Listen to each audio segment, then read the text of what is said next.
कराची में कोरोना की 5वीं लहर जोर पकड़ने लगी। मस्बत केसेस की शरह 8.9% तक जा पहुंची। नए मरीजों की बड़ी तादाद में ओमिक्रॉन का शुबा।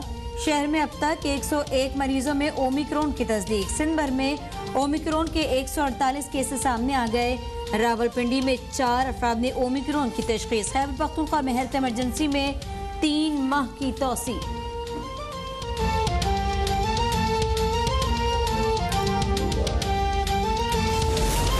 मुल्क में कोरोना से मजीद 2 अफराद जाँ बहक। 630 नए केसेस रिपोर्ट। गुज़श्ता रोज 44,198 टेस्ट किए गए। मस्बत केसेस की शरह 1.4% रही। मुल्क के मुख्तलिफ अस्पतालों में दाखिल कोरोना के 641 मरीजों की हालत तशवीशनाक करार।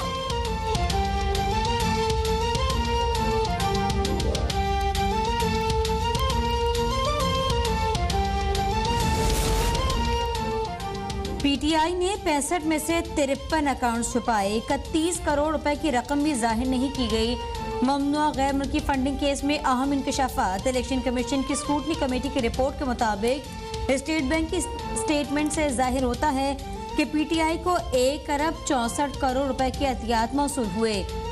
साल 2012-13 की ऑडिट रिपोर्ट पर कोई तारीख दर्ज नहीं। फॉरेन फंडिंग केस में तहरीक इंसाफ की चोरी पकड़ी गई। इमरान खान केस रुकवाने के लिए हीले बहाने करते हैं।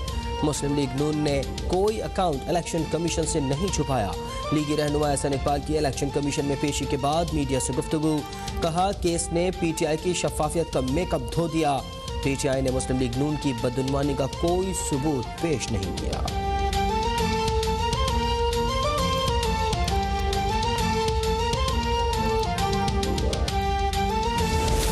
पीपल्स पार्टी और मुस्लिम लीग नून के खुफिया अकाउंट्स निकल रहे हैं। बेनज़ीर भुट्टो ने कहा था नवाज शरीफ के पास foreign funding Osama bin Laden से आई। विफाकी वज़ीर बराए मनसूबाबंदी Asad Umar foreign funding case में इलेक्शन कमीशन में पेश। मीडिया से गुफ्तगू में कहा पीपल्स पार्टी और नून लीग के लिए भी स्क्रूटनी कमेटी बन चुकी। इलेक्शन कमीशन तारीखी काम कर रहा है। केस को शफाफ और गैर जानबदार तरीके से चलाया जाए।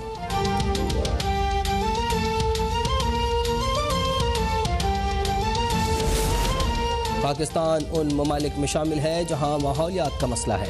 हमें अपनी आने वाली नस्लों के लिए ग्लोबल वार्मिंग को रोकने की ज़रूरत है। वज़ीर आज़म इमरान खान का इस्लामाबाद में तकरीब से खिताब। कहा लाहौर में दरख्त काटने की वजह से आलूदगी बहुत ज़्यादा हो गई। इस्लामाबाद में नेशनल पार्क्स में इंक्रोचमेंट शुरू हो गई। डेरा इस्माइल खान जैसे इलाकों में बारिशें कम होना शुरू हो गई।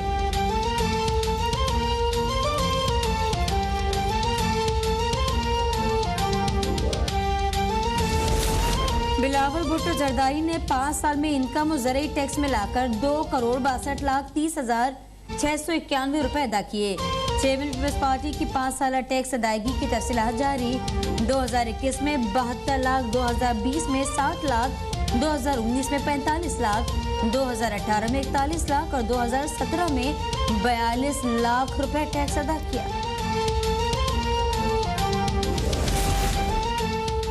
लाहौर के बैंकिंग कोर्ट में शहबाज शरीफ और हमजा शहबाज के खिलाफ मनी लॉन्ड्रिंग केस की समाअत। अदालत ने शहबाज शरीफ और हमजा शहबाज समेत तमाम मुल्ज़िमान की जमानत में 14 जनवरी तक तौसी कर दी।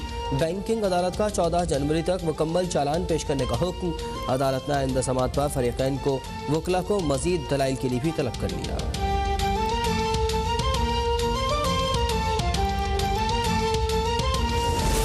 इस्लामाबाद हाई कोर्ट ने ख्वाजा आसिफ के खिलाफ 10 अरब रुपए हर्जाने केस में जिरह का हक खत्म करने पर वज़ीर आज़म इमरान खान को नोटिस जारी करके जवाब तलब कर लिया। हाई कोर्ट ने ट्रायल कोर्ट को समाअत की कार्रवाई आगे बढ़ाने से रोक दिया। चीफ जस्टिस अतमिनुल्लाह ने इस्तफसार किया कि अतक-ए-इज़्ज़त केस का फैसला तो 2 माह में हो जाना चाहिए था। ख्वाजा आसिफ के वकील ने कहा दोनों फरीक़ैन की जानिब से इल्तिवा लिया गया।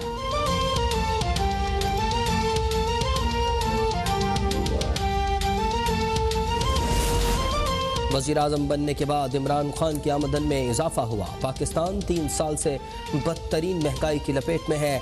दुनिया में पेट्रोल की कीमत कम लेकिन पाकिस्तान में ज़्यादा हो रही है।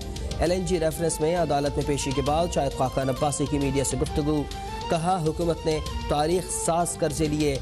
स्टेट बैंक को IMF के पास गिरवी रख दिया गया। हुकूमत के पास IMF से डील के सवाल का कोई जवाब नहीं।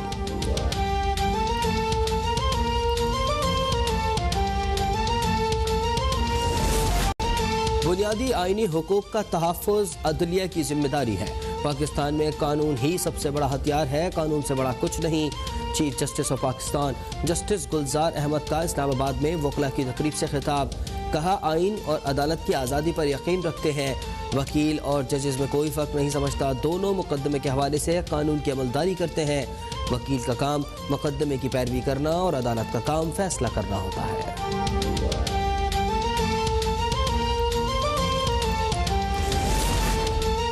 पाकिस्तान स्टॉक एक्सचेंज में तेजी का रुझान। कारोबारी हफ्ते के दूसरे दिन 100 इंडेक्स 45,000 की हद अबूर कर गया। मार्केट 503 पॉइंट्स के इजाफे से 45,390 पॉइंट्स पर बंद।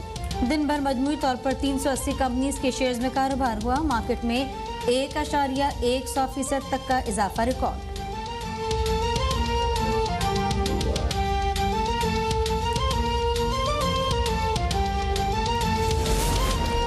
कराची के मुख्तलिफ इलाकों में बादल बरस पड़े। महकमा मौसमियात की कराची में कल गरज चमक के साथ बारिश की पेशगोई। ईरान से आने वाला हवा के कम दबाव का सिस्टम आज शाम तक कराची में बारिश बरसा सकता है। 7 जनवरी को बारिश बरसाने वाला दूसरा सिस्टम भी सिंध में दाखिल होने की पेशगोई। PTM में सिंध ने अलर्ट जारी कर दिया। मुतल्लिका इदारों को तैयार रहने की हिदायत।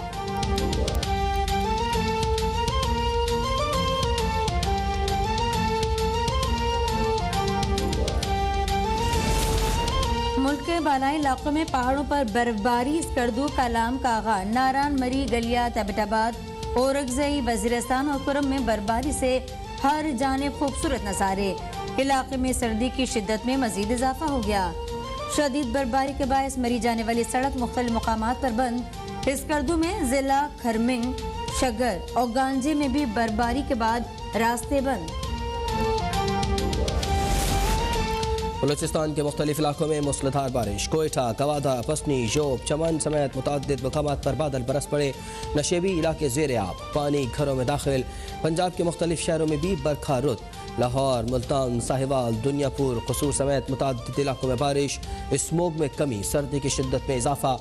पेशावर और उसके मज़ाफ़ात में भी बारिश का सिलसिला वक्फे से जारी। महकमा मौसमियात के मुताबिक बारिश का सिलसिला 3 दिन तक जारी रहेगा।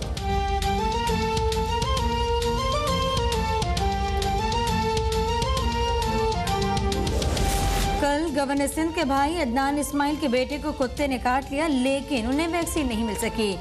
सिंध असम्बली में कायदे हिज़्ब इख्तिलाफ अलीम आदिल शेख के अदनान इस्माइल के हमरा प्रेस कॉन्फ्रेंस। गवर्नर सिंध के भाई अदनान इस्माइल ने कहा, पूरा शहर घूमने के बाद एक प्राइवेट अस्पताल में वैक्सीन मिली, बिल अदा किया तो सोचा गरीब आदमी किस तरह ये वैक्सीन लेता होगा।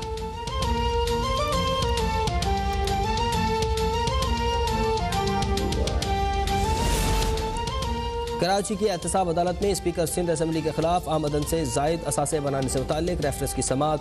नैब के गवाह अजहर हुसैन अदालत में पेश। गवाह के पास असल दस्तावेजात न होने की वजह से बयान कलम बंद न हो सका।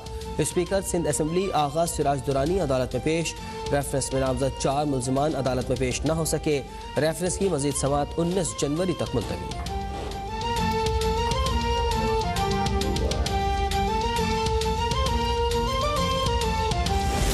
सिंध में बल्दियाती तरमीमी बिल के खिलाफ सिंध असम्बली के बाहर जमात इस्लामी का धरना 5वें दिन भी जारी। धरने में जमात इस्लामी के कारकुनान बड़ी तादाद में शरीक। सूबे के दीगर शहरों से भी कारकुनान की वफूद की धरने में शिरकत। अमीर जमात इस्लामी कराची हाफिज नईमुर्रहमान ने कहा कि सिंध असम्बली के काले कानून को किसी सूरत कबूल नहीं करेंगे।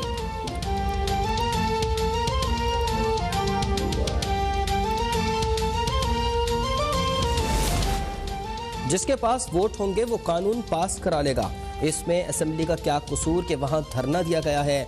जमात इस्लामी के धरने से ऐवान का तकद्दुस पामाल हो रहा है। स्पीकर सिंध असम्बली आगाज सिराज दुरानी की अदालत पेशी पर मीडिया से गुफ्तगू। कहा, मेरा काम मुज़ाकरात करना नहीं, असम्बली चलाना है। जमात इस्लामी को धरना सिंध सेक्रेटेरिएट के सामने देना चाहिए। सिंध हुकूमत वहाँ पर होती है।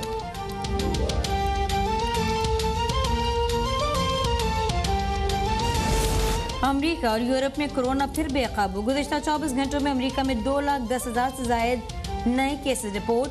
बरतानिया में 1,58,000, स्पेन में 93,000 नए मरीजों का इजाफा। इटली में 68,000, फ्रांस 67,000, तुर्की में 44,000 अफराद से जायद अफराद कोरोना में मुब्तला।